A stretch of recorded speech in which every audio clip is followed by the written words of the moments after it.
convidar vocês a anotarem 5 prejuízos que a aceleração do parto pode levar ao bebê.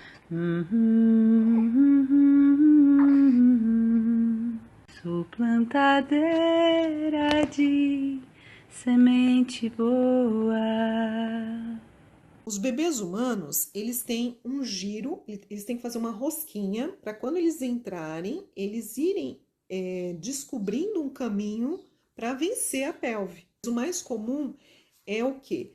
O osso occipital na região do púbis da mãe, e aí ele vence a bacia, e aí ele vai nascer assim, ó, olhando para cima. É a forma mais comum de se nascer. Já um bebê macaco, por exemplo, ele pode nascer de qualquer posição. Porque ele não faz rotação. Normalmente o bebê macaco, ele nasce olhando para a mãe. Qualquer posição para ele vai nascer, por conta da circunferência da cabeça do bebê macaco. O que o bebê precisa dentro da barriga da mãe? Comida, água e oxigênio, certo? Quando ele nasce, o que ele precisa? Das 3 coisas: comida, água e oxigênio. Quando ele nasce, o que ele começa a fazer sozinho? Respirar. Então, os pulmões do bebê têm que estar 100% para que ele tenha uma vida forte aqui fora, né? Se os bebês humanos nascessem com o sistema neuromotor desenvolvido, eles não passariam pela pelve da mãe. Então, por isso até que a cabeça é desproporcional, porque a cabeça ela passa justinha na pelve, ela é maior, mas as outras coisas do bebê ao longo da vida dele vão se ajustar e aí o sistema motor dele vai funcionar e tudo mais. Na teoria de Darwin, então, os bebês que passam pela pelve, eles estão aptos para respirar e para se alimentar. Porque os bebês humanos, assim que eles nascem, eles ainda não andam. E olha só que interessante, o que inicia o trabalho de parto? O trabalho do pulmão. O pulmão é que vai falar, olha, tô pronto aí, o bebê pode nascer.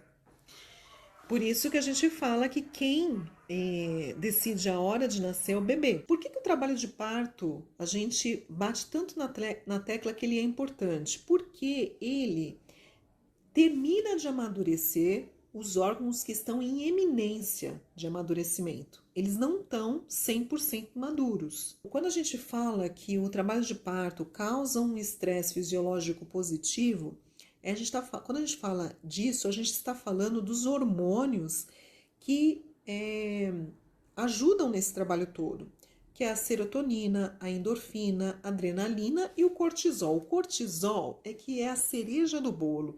Ele é que vai dar o toque de amadurecimento daqueles órgãos que estão ali em iminência do amadurecimento. Então, dentro do útero, a gente, por exemplo, o sistema urinário já funciona do bebê. O líquido amniótico é a urina dele, faz parte da urina dele. Ele já enxerga, ele já ouve. O coração do bebê, por exemplo, com 6 semanas já está pronto. O fígado também, ele já está pronto, tanto é que quando uma mulher está gestante, o que se evita ao máximo é dela tomar medicamento. Por quê? Porque o bebê já metaboliza aquele medicamento, tá? O cérebro também já existe, mas aí o cérebro ele tá num congelamento, vamos dizer assim. Ele não está no seu funcionamento pleno. Então eu vou convidar vocês a anotarem 5 prejuízos que a aceleração do parto pode levar ao bebê. Então, o primeiro prejuízo que seria é o pulmonar. Então, normalmente, quando se acelera um parto, onde nem um trabalho de parto é permitido para esse bebê, as células dele que deveriam eclodir e eliminar o surfactante, elas não vão ter essa oportunidade. E aí elas vão ser forçadas a trabalharem rápido e o pulmão dele não está 100%. Então aí aumenta os índices de asma, de bronquite, de pneumonia, de tuberculose. Aumenta as chances de precisar de aparelho de respiração assim que o bebê nasce. Segunda estrutura que pode ser prejudicada é o sistema neuromotor. Vamos imaginar que todo o nosso sistema neuromotor ele funciona como um fio elétrico. E o fio elétrico ele tem uma capinha. Quando o bebê não passa pelo trabalho de parto, o cortisol não fortalece essa capinha. E aí, ele pode ter um atraso neuromotor. Então, para uma criança, para um futuro adulto que queira ser um atleta, pode fazer diferença. E, normalmente, esse prejuízo não tem reversão. Um outro sistema que pode ser prejudicado é o gástrico. Então, vai ter maior índice de refluxo gástrico, até problemas com engasgar. O quarto sistema é o sistema imune, né? Quando a gente acelera o parto sem dar o direito do trabalho de parto a esse bebê, o sistema imune pode ser prejudicado e acontece maior índice de infecção e inflamação. E o quinto é o sistema hematológico. O sistema hematológico também pode ser prejudicado, principalmente se houver o corte imediato do cordão umbilical, e vai ter o maior índice de anemia. O hormônio que vai startar o trabalho de parto é o chamado prostaglandina. Então, ele é o motor de arranque, vamos dizer assim, a primeira marcha do trabalho de parto é a prostaglandina. Sobe a prostaglandina e desce a progesterona. Progesterona é o hormônio da gravidez, por isso que o nome é progesterona, tá?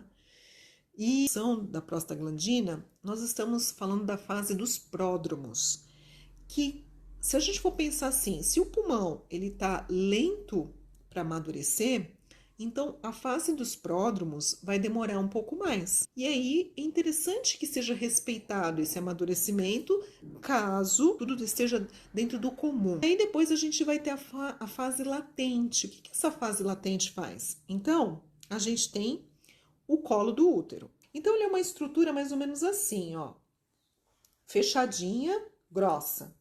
A fase latente, o que ela vai fazer? Ela vai afinar esse colo e amolecê-lo, né? Então, essa bexiga representa a bolsa miniótica e o bebê tá aqui dentro. Vamos imaginar dessa forma, tá?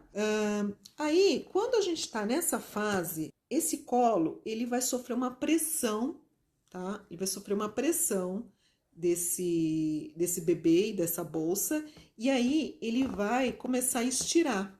Então, isso que tá molinho, ele vai começar a esticar. Esse processo de ficar esticando é levando uma informação para que seja ativado um outro hormônio, que é a ocitocina. E aí vem uma amiga e fala uma coisinha que põe lenha na fogueira. Então, a ocitocina é a amiga que vai pôr lenha na fogueira daquela briga. Então, a ocitocina, o que ela vai fazer? Ela vai fazer a dilatação continuar. E aí, os intervalos, eles diminuem das contrações, né? Fica a cada 3 minutos uma contração de mais ou menos 60 segundos, 40, depende. O momento do expulsivo é quando a vagina é preenchida pelo bebê. A dilatação já está total e ele preencheu o canal vaginal, tá? Quando ele preenche esse canal vaginal, é o que a gente chama de puxos espontâneos. A mulher vai começar a sentir vontade de fazer força sem mesmo ela controlar. E aí, dependendo da posição que ela estiver confortável para ela, a gravidade também ajuda nessa descida. E é um conjunto de mecanismos, né? É o útero pressionando, o bebê rodando, a bacia se movendo, é tudo um conjunto de estruturas, por isso que a gente fala que o parto é fisiológico, é um conjunto de estruturas que vão empurrando aquele bebê. Depois que o bebê nasce, a placenta, ela também, com a pressão do útero, ela vai se descolando da parede do útero, e quando ela preenche a vagina, ela também nasce.